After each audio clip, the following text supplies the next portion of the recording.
Kelly, there you are. How are you doing this morning? I'm doing fine. You'll have to bear with me because I have a little bit of a whatever's going around. I think we all So have it, so no worries. we're going to go through two presentations this morning, actually. We're going to try to anyways. Mhm. Because we have two offerings because we're closing out the year. We have a lot of things going on. We'll just dive right in because I want to leave a lot of time for Q&A because that's everybody's favorite part, especially when you're dealing with somebody you've never heard of and, where did this person come from? So we'll jump right into it. I'm Kellyanne Windham, the founder of Alternative Wealth Partners. It's a private equity firm that I started in 2020 after basically a series of experience in the institutional family office space that wasn't the best as a young female person. So I got my start in oil and gas a little over a decade ago. I'm 5 generations in oil and gas, so I was going to find my way there one way or another. We started our private equity firm in the summer of 2020, right in the middle of the pandemic. It took us about 8 months to put together our first offering, which is this one, the AWP Diversity Fund 1. In the last 12 months, we've raised $15 million. We've deployed that in over 25 different portfolio companies. We've been able to pay out 3 rounds of dividends so far. Some of those investors have seen a 2% return in the first 30 days of their investment. So we've been pretty aggressive. But the whole point of why we started what we did was because I didn't see a lot of diversity in the investor base of these alternative investments. I've been exclusively raising capital in the alternative private placement space since 2012. We've raised almost $1 billion in private capital, and that's from retail investors, Main Street investors, $100,000 at a time. We started our firm in 2020. We launched our first fund in 2021, and we've raised $15 million, and we've launched a second fund, which is our energy fund, which we'll go over next. We launched that last month. So the goal here really is to kind of amplify your portfolio. A lot of retail investors don't have access to the type of deals that us in the family office and institutional space have access to. And I wanted Main Street investors to be able to diversify their portfolio into privately owned assets in the alternative space. So my experience has been really in the old boys club, and I'm sure this makes up a majority of your audience today, but there's been kind of a need for a different perspective when it comes to fund management. And that's why I decided to step into my role as a fund manager and launch Alternative Wealth Partners.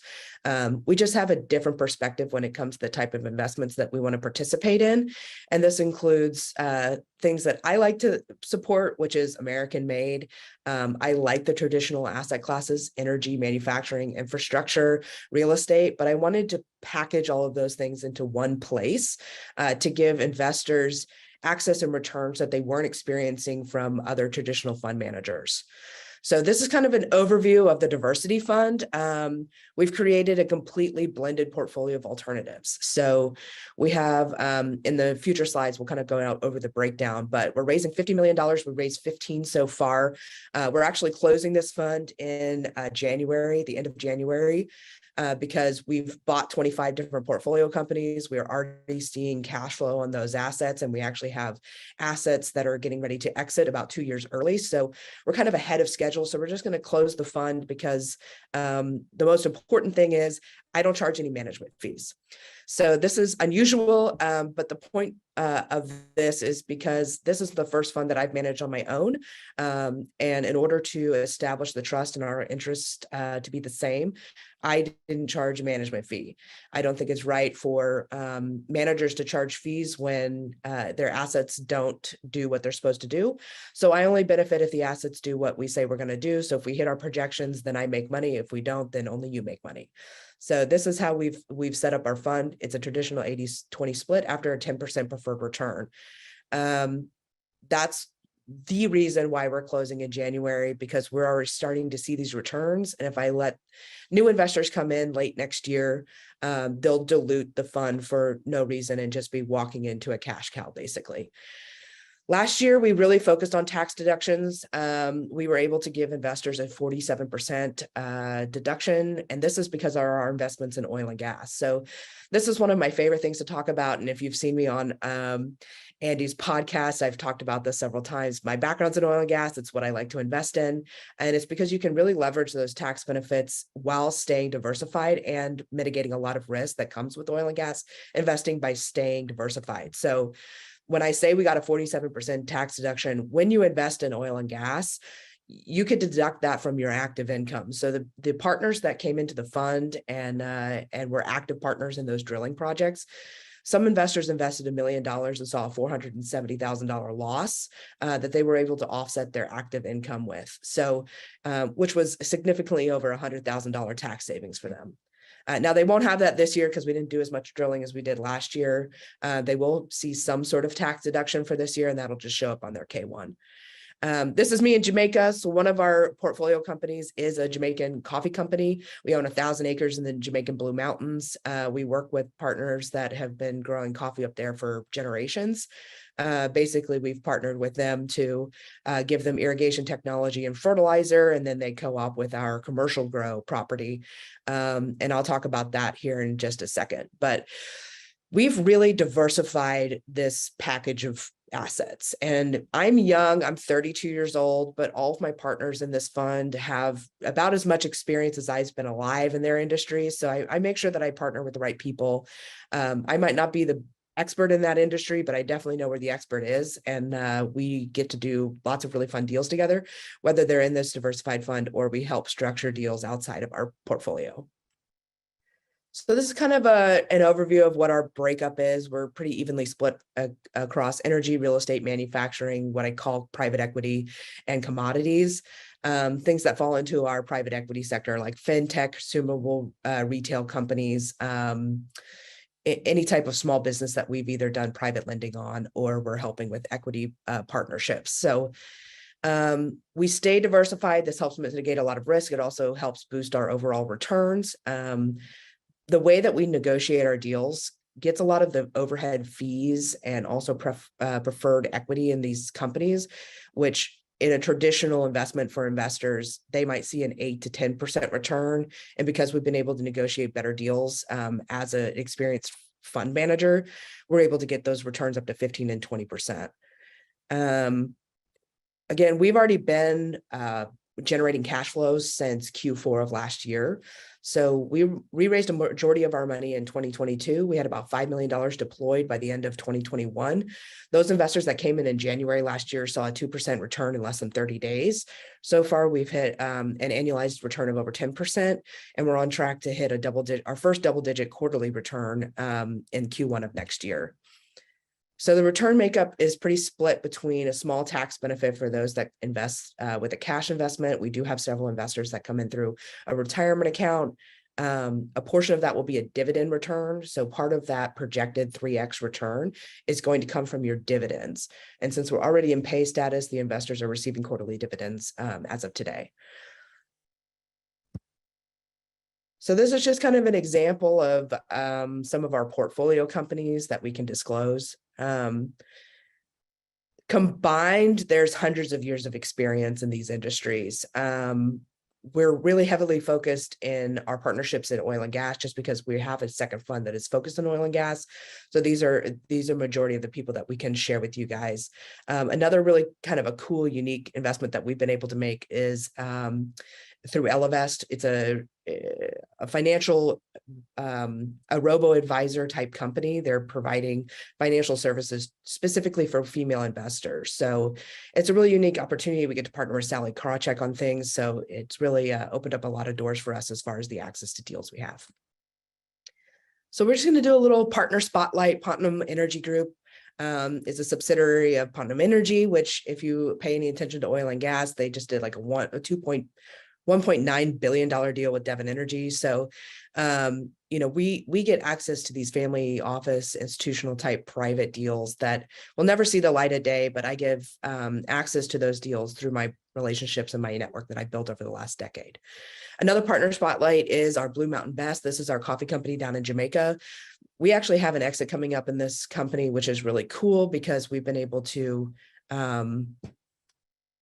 really monetize this group of individuals. We've been able to do a lot with our capital down there. We built roads, bridges, infrastructure. It's really been game-changing and life-changing for the individuals down in Jamaica. We'll see probably a 2.5x return in less than 10 months on that investment alone. So that's just a Overview of Diversity Fund 1. This is how you can contact us if you have any interest in the Diversity Fund before we close it out in January. You can reach out to ir@alternativewealthpartners.com or info at, and somebody will be able to reach out to you. We will have our decks available. I'll send those over to Jimmy and Andy so that they can send them out to everybody that's kind of participated. Do you want to take a break and do questions on the Diversity Fund before we go into the Energy Fund? Let's hold the questions for now. I think you should go into the energy fund, and then we'll get to the questions at the end. Okay, great. Thanks, Kelly. So we'll go, since I've already told you what I'm all about, we'll go right into what the Energy Fund is going to do. So we've done a lot of drilling in our diversity fund, but because that is a diversified portfolio, we do not want to expose our current partners to any more drilling risk. So any additional drilling we've all piled into our energy fund. This is specifically designed for tax benefits. So if you're not familiar with the tax benefits of oil and gas, when you invest in an oil and gas development deal, drilling, you get to deduct 100% of your intangible drilling cost.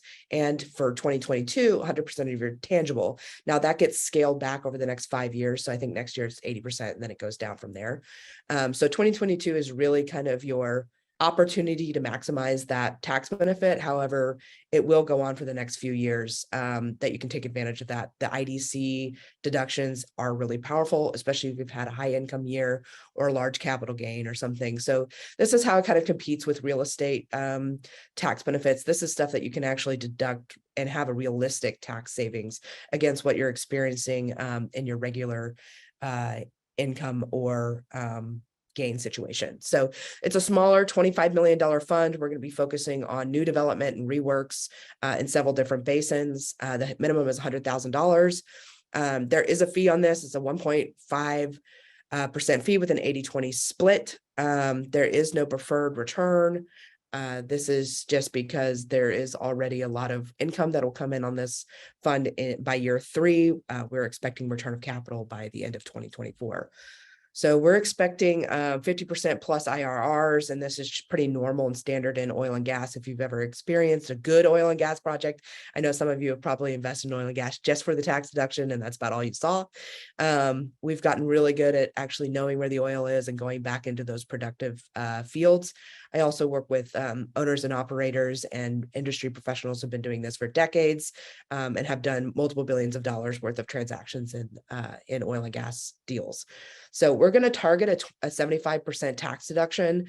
There will be tax benefits every single year of this fund, probably up until the 3rd or 4th year when the revenue will start offsetting those deductions, meaning that we'll start making too much income to take the deductions anymore. They basically wipe each other out.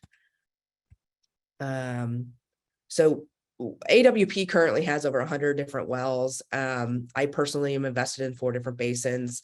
We're going to be in Oklahoma, Texas, North Dakota, Wyoming, and Oklahoma. We're going to split our allocation. We're going to have a little bit of production, and that's just to kind of give us a cushion of cash flow and to protect a lot of our capital. I don't like to lose money. Other people don't like to lose money. So we try to make sure that we're investing the right way to protect our capital at all cost. We'll do a little bit of reworks and we'll invest in drill uncompleted wells. This means proven production, and then doing a lot of new drill. And that's just to maximize our tax benefit. So we're going to focus in the middle of the country. These are these most productive, profitable basins in the country. We're going to be working with both small owner operators and buying working interest under large oil majors, Exxon, Devon Energy, Occidental, etc. So if you don't know anything about oil and gas and you have the question of what about Teslas, I don't care about how many Teslas are on the road. They have to charge themselves, and natural gas powers them. So everybody can buy an electric car for all I care, because all it does is increase the price of oil. So you can see there's a large deficit of what we are producing today and what we use as consumers. So just in the oil space alone, I mean, we're talking about a 10 million barrel a day per day deficit. And in natural gas, it's absolutely insane. It's 2.6 trillion.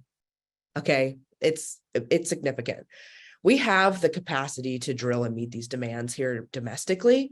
And I think that we're going to see, just like an oil industry opinion, is that we're going to see more domestic production over the next 5 years.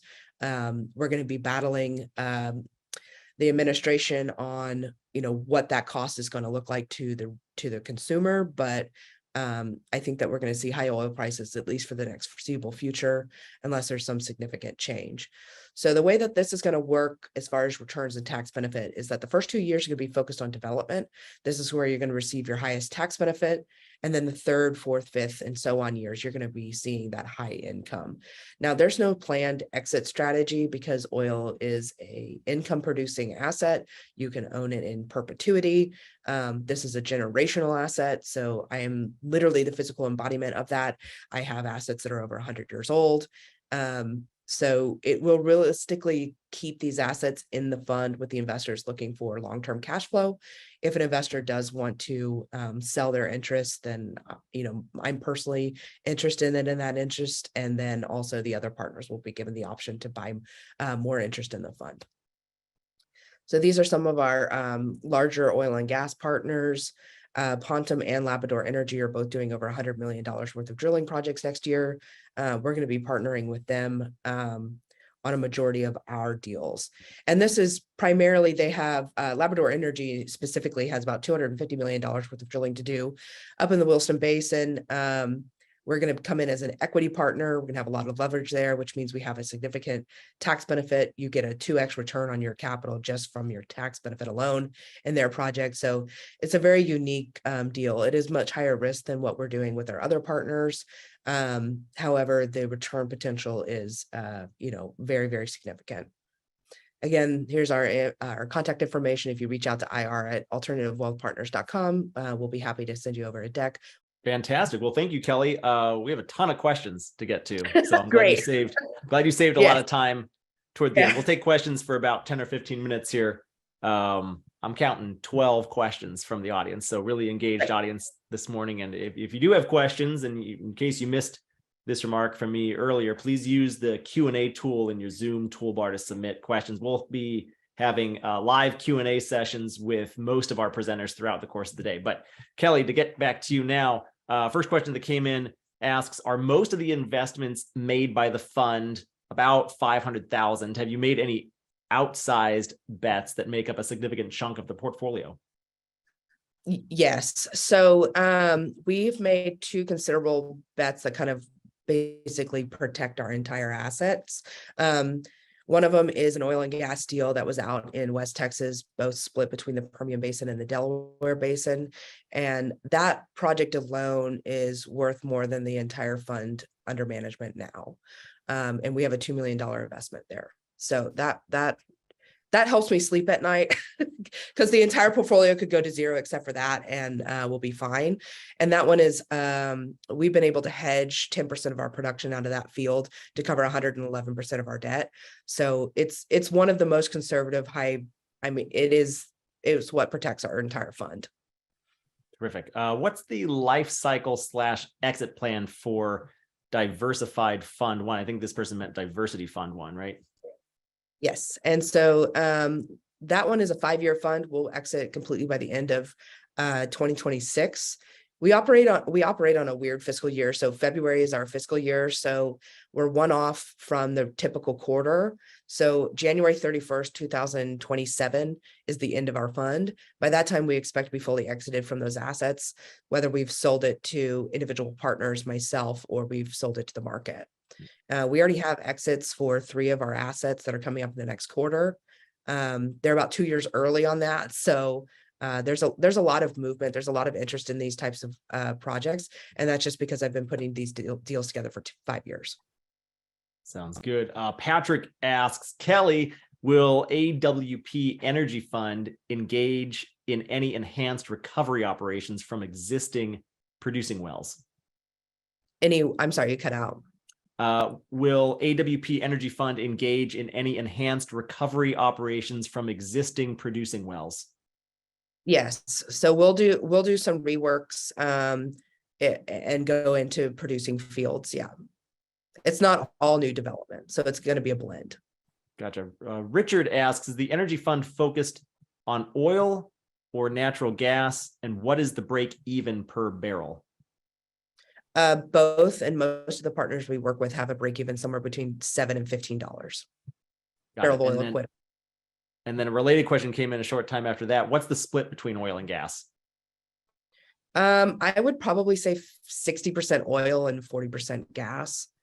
We have some partners that really like the gas, and it's at $7 or something today. I haven't looked this morning, but most of the people have gotten really good at drilling at $2 gas.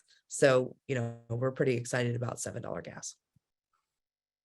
Good. Let's see. Several more questions just coming in here. We'll try to get to as many of these as we can. And Kelly, thanks again for saving so much time for some Q&A at the end. It's always so many questions. Yeah. Do you anticipate ever doing more drilling in the diversity fund? So we've done about 30% of our portfolio in oil and gas, and we have opportunities to do offsets in our successful wells. And just because of the way that I have this fund structured and the exit strategy, we're just moving those offset developments into the energy fund. There's just no point. The investors that are in the diversity fund are more concerned about capital preservation and return than they are the tax benefit. So if we're going to have a tax advantaged asset, it's going to be drilling in the energy fund. Yeah, and then related question: do the new drills come with a lot of risk? How would you characterize the risk there? So there is risk in oil and gas always. Some of these projects, the risk is mitigated by the fact that we've already taken the risk in the diversified fund by drilling these wells. Those that were successful were drilling offset, so we're just literally poking a hole right next to it. The other one is that we have 40 years of experience with the larger partners. They're developing fields that are already in production, and their operators are like EOG and Exxon, and so I think we feel pretty good about their success rate. So we've mitigated a lot of risk by staying diversified in the basins and the drilling strategy. Again, I don't like to lose money, so we try to mitigate as much risk as possible. Yeah, who does like to lose money? Yeah. Right? Me neither. What's part of some people's strategy? Well, it's a tax write-off at least, I guess. But yeah, but you try to avoid it. What's the estimated life of the energy fund? We had that question come up. We're projecting return of capital in the third year from oil revenues. So we should have our capital off the table by the end of the third year. Then it's really up to the investor how long they want to stay on that cash flow train. I'm happy to buy back interest at that point. It's really going to be up to the investor what their interest is. They'll just be paid at whatever the market value of that asset is. Because remember, you get especially in these larger oil and gas deals, you're going to see a majority of your production in that first 36 months. So when you sell your interest, you're going to be selling at a discount because you receive the first 3 years of cash flow. What type of tax documents will investors in this fund or in both the funds be receiving? A K-1. K-1. Yep. That was easy. And then they have the choice. The energy fund, you do actually have the choice of being an active partner or not. So if you're invested in the energy fund, you will select if you're going to be an LP or a GP, or an active LP or a passive LP. And that just exposes you to unlimited risk if you take the GP route. And that's where you get your tax benefit. Now we're keeping a reserve to make sure that your cash calls aren't ridiculous or at all.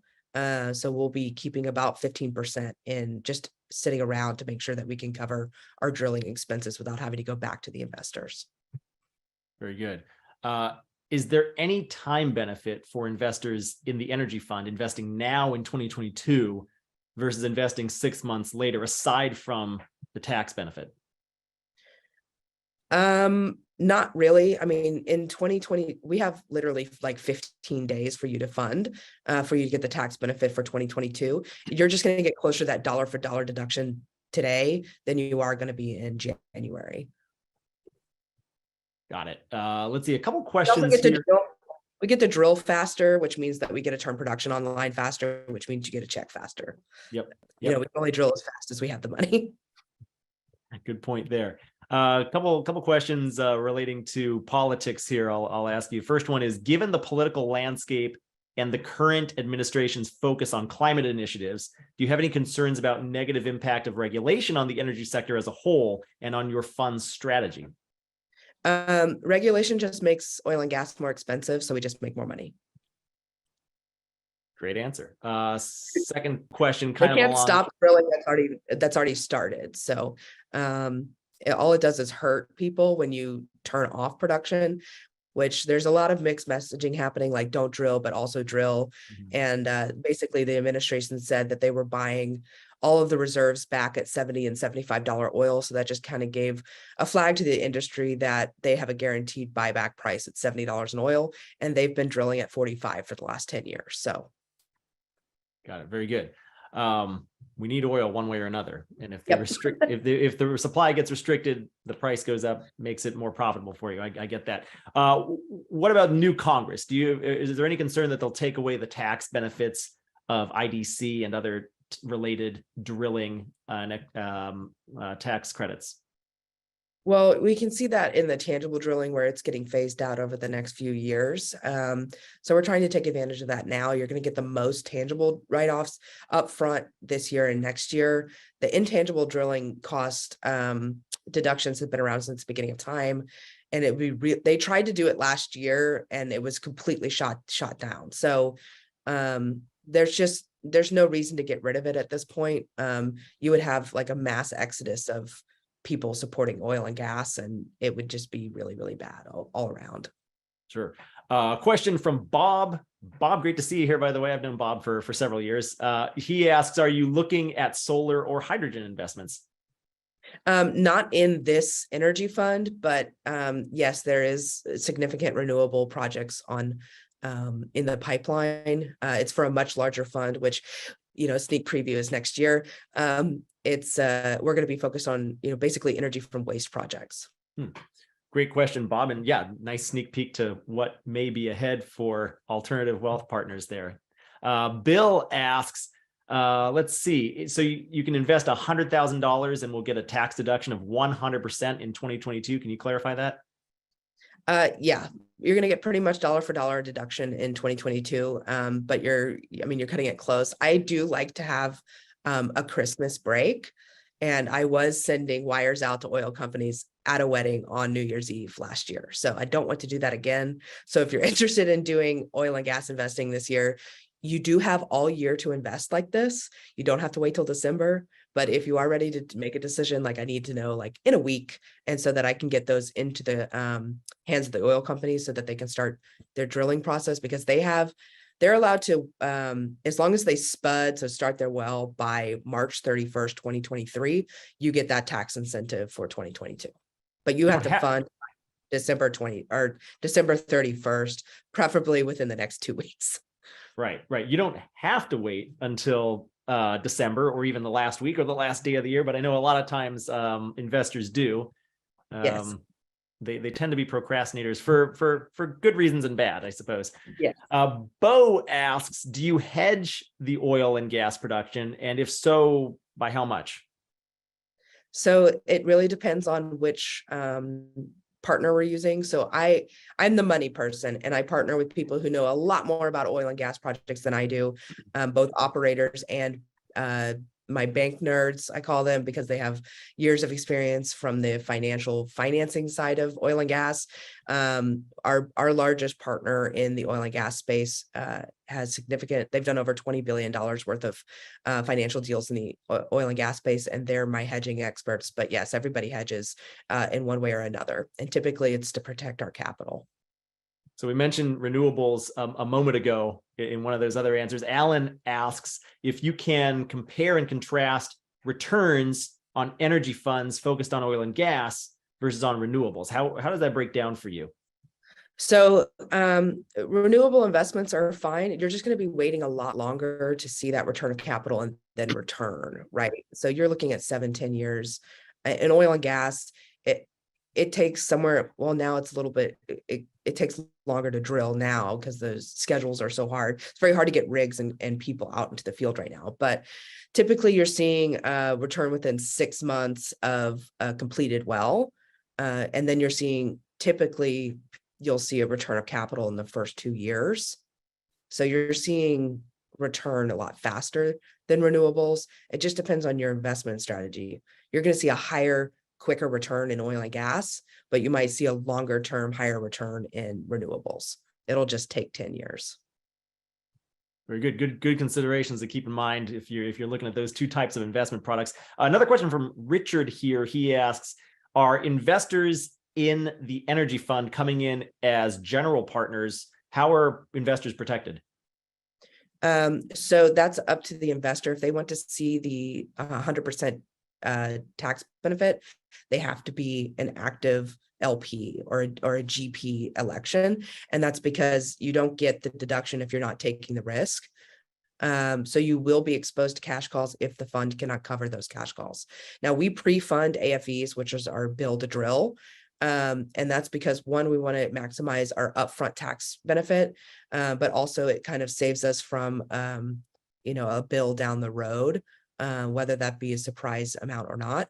We dealt with that a little bit because prices in the field went up 30% this year. So some of the AFEs that we funded in December of last year, we did have a cash call on throughout the year. We're going to keep a reserve to help protect the GP interest by having that cushion to cover those cash calls. But you can come in as an LP that doesn't expose you to that risk. You'll get a passive loss and you'll just get income. So you won't get the tax benefit really, but you will benefit from the income of those oil and gas projects.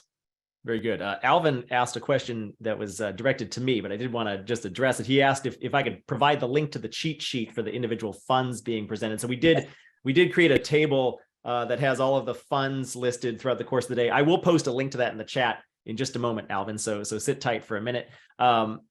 We've got time for one or two more questions here. We're almost out of time. Kelly, really appreciate you being here with us today. Last question here. I think we'll get to a couple of them. Kelly, you mentioned that you think U.S. energy production will be ramping up in coming years. There seems to be a lot of political opposition to that idea. Do you think the economic reality will force an easing of the restrictions, or do you know something that we don't? Or maybe you just reiterate the question you gave before, which is restrictions lead to higher profits for folks like you oftentimes. Yeah, I mean, there's this huge kind of mixed messaging happening of, we need to back off drilling, but also need to drill more because we don't have any oil and the prices are all high. And this is what's happening with inflation. The reason why we have economic growth is because of cheap oil. If we don't have cheap oil, we can't rebuild. Companies can't ship product. It's going to be really interesting to see what the numbers are out of December, the shopping season, of how much money was actually being spent and moved around because, cost of moving goods is like way up. I know that I go into a wild wormhole of inflation and crazy thoughts about this. So if you are interested in my feedback on that, there are 2 podcasts with Andy that go into this. And then I do see another question I want to make sure that everybody understands. The diversified fund is closing in January. You have until January 31st to get involved in that fund. Good. I was just about to ask you that. So that's the deadline there. And I think we actually got through all the questions. Thanks for saving so much time at the end. I will also link in the chat to those 2 podcast interviews that you did with Andy Hagans, the co-founder of AltsDb, who, by the way, will be joining us in a mere 25 minutes here. He's moderating the first panel of the day. But until then, Kelly, thanks so much for joining us today. Could you tell us one more time how folks can reach out to you if they're interested in learning more? I did post a link to your website, AlternativewealthPartners.com. Is there any other way you'd like them to get in touch with you? You guys can email IR, so investor relations, IR at AlternativewealthPartners.com. You can also find me on LinkedIn. I am the only Kellyanne Winget, I'm pretty sure, on LinkedIn. You can also visit my personal site, which is KellyanneWinget.com, if you want to learn more about what I've done and all the things that I publish all over the place. So there's many different ways that you can get a hold of me. I manage my own LinkedIn. So if you message me through there, I am the one that messages back, but all the other social medias are run by somebody else. So eventually it'll get to me, but, emailing IR at AlternativewealthPartners.com or contact me through LinkedIn is the best way to get a hold. Perfect. I've just posted that email address in the chat as well. Kelly, I'm going to have to let you go, but really thank you for participating with us today. Really appreciate it.